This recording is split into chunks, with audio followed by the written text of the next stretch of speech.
ಮಡಿಕೇರಿಯ ರಾಜ್ ದರ್ಶನ್ ಸಭಾಂಗಣದಲ್ಲಿ ಕರ್ನಾಟಕ ರಾಜ್ಯ ಈಡಿಗ ನೌಕರರ ಕ್ಷೇಮಾಭಿವೃದ್ಧಿ ಸಂಘದ ಕೊಡಗು ಜಿಲ್ಲಾ ಘಟಕದ ಉದ್ಘಾಟನೆ ಹಾಗೂ ಸಮಾಜದ ಎಸ್ಎಸ್ಎಲ್ಸಿ ಮತ್ತು ಪಿಯುಸಿಯಲ್ಲಿ ಅತಿ ಹೆಚ್ಚು ಅಂಕ ಗಳಿಸಿದ ವಿದ್ಯಾರ್ಥಿಗಳಿಗೆ ಸನ್ಮಾನ ಸಮಾರಂಭ ನಡೆಯಿತು. ಕಾರ್ಯಕ್ರಮವನ್ನು ಉದ್ಘಾಟಿಸಿ ಮಾತನಾಡಿದ ಕರ್ನಾಟಕ ರಾಜ್ಯ ಈಡಿಗ ನೌಕರರ ಕ್ಷೇಮಾಭಿವೃದ್ಧಿ ಸಂಘದ ರಾಜ್ಯಾಧ್ಯಕ್ಷ ಶ್ರೀನಿವಾಸ್, ಸಮಾಜದ ಯುವಕರು ಸರ್ಕಾರಿ ಉದ್ಯೋಗಗಳನ್ನು ಗುರಿಯಾಗಿಸಿಕೊಂಡು ಶಿಕ್ಷಣದ ಮೂಲಕ ಉನ್ನತ ಸಾಧನೆ ಮಾಡಬೇಕು. ಸಮಾಜದ ಎಲ್ಲಾ ಪಂಗಡಗಳು ಸಂಘಟನೆಯೊಂದಿಗೆ ಒಗ್ಗಟ್ಟಾಗಿ ಸಾಗಬೇಕು. ಶ್ರೀ ನಾರಾಯಣ ಗುರುಗಳ ಆದರ್ಶಗಳನ್ನು ಅನುಸರಿಸಿ ಉನ್ನತ ಹುದ್ದೆಗಳನ್ನು ಅಲಂಕರಿಸಬೇಕೆಂದು ಕರೆ ನೀಡಿದರು. ಸಮಾಜದ ವಿದ್ಯಾರ್ಥಿಗಳಿಗಾಗಿ ವಿವಿಧ ಮಾರ್ಗದರ್ಶನ ಕಾರ್ಯಕ್ರಮಗಳನ್ನು ರಾಜ್ಯಾದ್ಯಂತ ಹಮ್ಮಿಕೊಳ್ಳಲಾಗುತ್ತಿದ್ದು, ಕೊಡಗು ಜಿಲ್ಲೆಯಲ್ಲೂ ಶೀಘ್ರದಲ್ಲೇ ಮಾರ್ಗದರ್ಶನ ಕಾರ್ಯಾಗಾರವನ್ನು ಆಯೋಜಿಸಲಾಗುವುದು ಎಂದು ಶ್ರೀನಿವಾಸ್ ತಿಳಿಸಿದರು. ನಾವು ಕರ್ನಾಟಕ ರಾಜ್ಯ ಈಡಿಗ ನೌಕರರ ಕ್ಷೇಮಾಭಿವೃದ್ಧಿ ಸಂಘ ಕೊಡಗು ಈಡಿಗ ಬಿಲ್ಲವ ಜಿಲ್ಲಾ ಘಟಕವನ್ನು ಇವತ್ತು ಉದ್ಘಾಟನೆ ಮಾಡ್ತಾ ಇದ್ದೀವಿ. ಅದರ ಜೊತೆಗೆ ಅತ್ಯಂತ ಈ ಕಾರ್ಯಕ್ರಮಕ್ಕೆ ಮೆರುಗು ತರ್ತಕ್ಕಂಥದ್ದು ಅಂತಂದರೆ ಈ ಪ್ರತಿಭಾ ಪುರಸ್ಕಾರ ಕಾರ್ಯಕ್ರಮ. ಈ ಕಾರ್ಯಕ್ರಮದ ಜೊತೆಗೆ ನಾವು ಈ ಪ್ರತಿಭಾ ಪುರಸ್ಕಾರ ಕಾರ್ಯಕ್ರಮವನ್ನು ಇಟ್ಕೊಂಡು ಯಾರು ನಮ್ಮ ಸಮಾಜದ ಅಂತಂದರೆ ನಾರಾಯಣ ಗುರುಗಳು ಹೇಳ್ದಂಗೆ ಒಂದೇ ಜಾತಿ, ಒಂದೇ ಕುಲ, ಒಂದೇ ಮತ ಅಂತ ಭಾರತದ ಸಂವಿಧಾನ ಅಥವಾ ಕರ್ನಾಟಕ ರಾಜ್ಯ ಎಲ್ಲ ರಾಜ್ಯಗಳಲ್ಲಿರ್ತಕ್ಕಂಥ ಜಾತಿಗಳನ್ನ ಒಂದು ಕಡೆ ಇಡೋಣ, ಎಲ್ಲ ಜಾತಿಗಳನ್ನ, ಅದಕ್ಕೆ ಅಸಂಖ್ಯವಾದಂಥ ಜಾತಿಗಳಿದೆ ನಮ್ಮಲ್ಲಿ. ಆದರೆ ನಮ್ಮಲ್ಲೇ ಇರ್ತಕ್ಕಂಥ 26 ಪಂಗಡಗಳು ಏನಿದೆ ಅಂದರೆ ಈಡಿಗ, ಬಿಲ್ಲವ, ದೀವರು, ನಾಮಧಾರಿಗಳು, ನಾಯಕರು, ಪಿಯಾಸ್, ಈಳವ, ಎಷ್ಟು ಪೂಜಾರಿ, ಭಂಡಾರಿ, ಬೆಲ್ಚರ್, ಎಷ್ಟು ನಮ್ಮಲ್ಲಿ 26 ಇದೆಯಲ್ಲ, ಅವರುಗಳು ನಾವೆಲ್ಲ ಒಂದಾಗಿ ಸೇರಿದ್ರೆ ಅದರ ಶಕ್ತಿ, ಅದರ ಬಲನೇ ಬೇರೆ ಅನ್ನೋದನ್ನು ನಾವು ತೋರಿಸಬೇಕಾದಂತಹ ಸನ್ನಿವೇಶ. ಮುಖ್ಯ ಭಾಷಣ ಮಾಡಿದ ಸಿನಿಮಾ ನಿರ್ದೇಶಕ ಸ್ಮಿತೇಶ್ ಎಸ್ ಭಾರ್ಯ ಮಾತನಾಡಿ, ವಿದ್ಯಾರ್ಥಿಗಳು ಜೀವನದಲ್ಲಿ ಸ್ಪಷ್ಟ ಗುರಿ ಹೊಂದಿ ಜವಾಬ್ದಾರಿಯುತವಾಗಿ ನಡೆದುಕೊಳ್ಳಬೇಕು. ನಿದ್ದೆಯಲ್ಲಿ ಕಾಣುವ ಕನಸುಗಳಿಗಿಂತ ಎಚ್ಚರದಲ್ಲಿರುವಾಗ ಕಾಣುವ ಕನಸುಗಳನ್ನು ನನಸಾಗಿಸಲು ಶ್ರಮಿಸಬೇಕು. ಉತ್ತಮ ಶಿಕ್ಷಣದೊಂದಿಗೆ ಸರಿಯಾದ ಮಾರ್ಗದರ್ಶನವೂ ಅಗತ್ಯವಾಗಿದ್ದು, ಪೋಷಕರು ಮಕ್ಕಳ ಚಟುವಟಿಕೆಗಳ ಮೇಲೆ ನಿಗಾ ವಹಿಸಬೇಕೆಂದು ಸಲಹೆ ನೀಡಿದರು. ಕೆಮಿಸ್ಟ್ರಿನಲ್ಲಿ ಸೀಟ್ ಬೇಕಾಗಿತ್ತು. ಆಲ್ರೆಡಿ ಅಡ್ಮಿಷನ್ ಅವ್ರ ರಿಸಲ್ಟ್ ಬಂದು ತುಂಬ ದಿನ ಆಗಿದೆ. ಸ್ವಲ್ಪ ನಮ್ಮ ಮಕ್ಕಳಿಗೆ ಒಂದು ಏನು ಹೇಳ್ತಾರೆ, ಬೇಜವಾಬ್ದಾರಿತನ ಸ್ವಲ್ಪ ಅಂತ. ರಿಸಲ್ಟ್ ಬಂದಿದೆ, ಅಡ್ಮಿಷನ್ ಸ್ಟಾರ್ಟ್ ಆಗಿದೆ.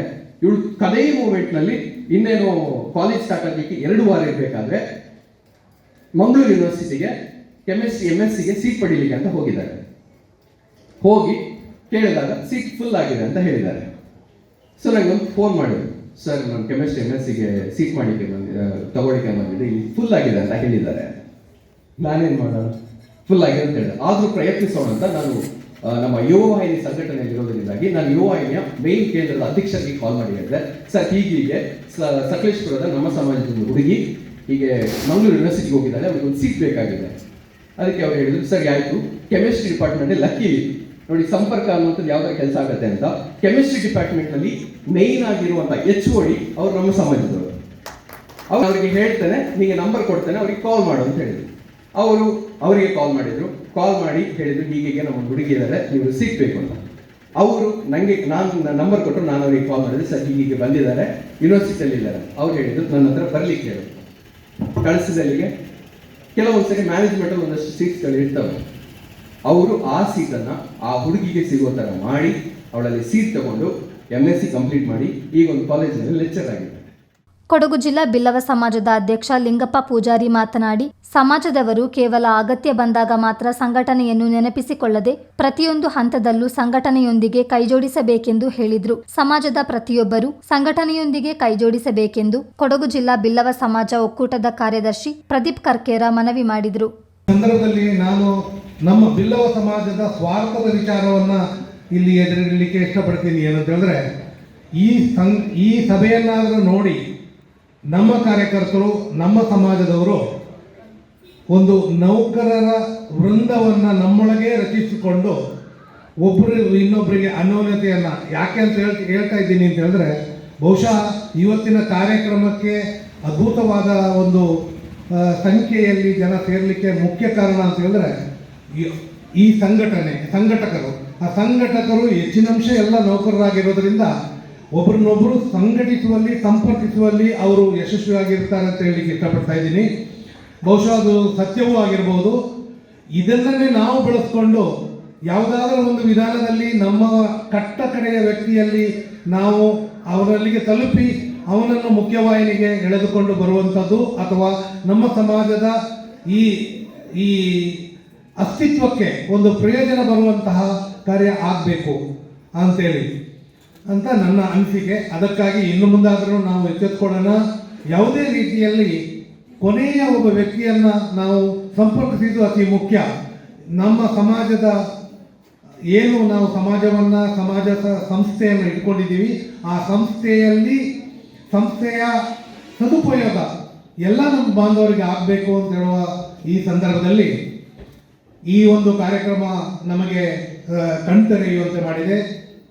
ಇಂಥ ಈ ಸಂದರ್ಭದಲ್ಲಿ ಈ ಸಂಘ ಉದ್ಘಾಟನೆ ಆಗ್ತಾ ಇದೆ, ಉದ್ಘಾಟನೆ ಆಗಿದೆ.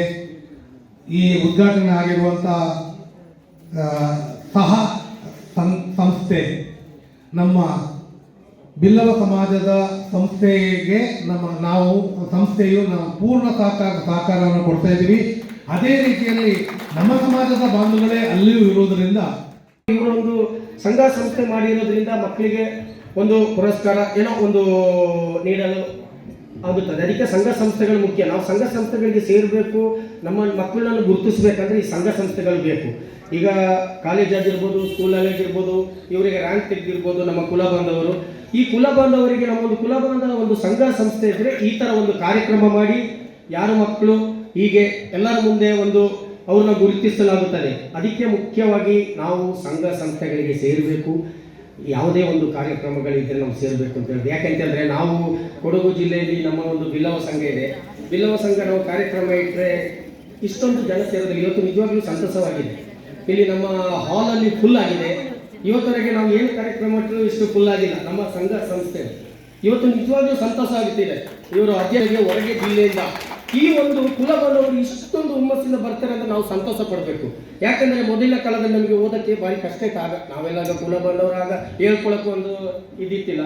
ಇವತ್ತು ಹೆಮ್ಮೆ ಆಯ್ತದೆ. ಏನು ಅಂತಂದರೆ ನಾವು ಯಾರು ಒಂದು 4 ಜನರ ಮುಂದೆ ಹೇಳ್ಕೊಡ್ಬೋದು. ಆಗ ಅಂಥ ಪರಿಸ್ಥಿತಿ ಇತ್ತಿಲ್ಲ. ನಮಗೆ ಹೇಳೋದು ಓದಕ್ಕೂ ಅಂತ ಅನುಕೂಲ ಇತ್ತಿಲ್ಲ. ಇವತ್ತು ಮಕ್ಕಳಿಗೆ ಓದುವಂಥ ಅನುಕೂಲ ಇದೆ. ಒಂದು ಕೂಲಿ ಮಾಡೋರು ದಿನ 1000 ರೂಪಾಯಿ ದುಡಿತಾರೆ, ಮಕ್ಕಳನ್ನ ಚೆನ್ನಾಗಿ ಓದಿಸ್ತಾರೆ. ಆದ್ದರಿಂದ ಮಕ್ಕಳು ಏನು ಮಾಡಬೇಕು ಅಂತಂದರೆ ಅಪ್ಪ ಅಮ್ಮ ಕಷ್ಟಪಟ್ಟು ಓದಿಸ್ತಾರೆ. ಈ ಸಂದರ್ಭದಲ್ಲಿ ಎಸ್ಎಸ್ಎಲ್ಸಿ ಹಾಗೂ ಪಿಯುಸಿಯಲ್ಲಿ ಅತಿ ಹೆಚ್ಚು ಅಂಕ ಗಳಿಸಿದ ವಿದ್ಯಾರ್ಥಿಗಳನ್ನು ಹಾಗೂ ವಿವಿಧ ಕ್ಷೇತ್ರಗಳ ಗಣ್ಯರನ್ನು ಸನ್ಮಾನಿಸಲಾಯಿತು.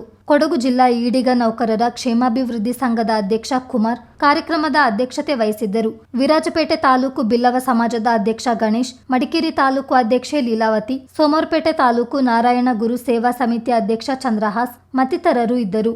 ಮಡಿಕೇರಿಯಿಂದ ದಿನೇಶ್ ಮಾಲಂಬಿ, ಚಿತ್ತಾರ ನ್ಯೂಸ್, ಶನಿವಾರ ಸಂತೆ.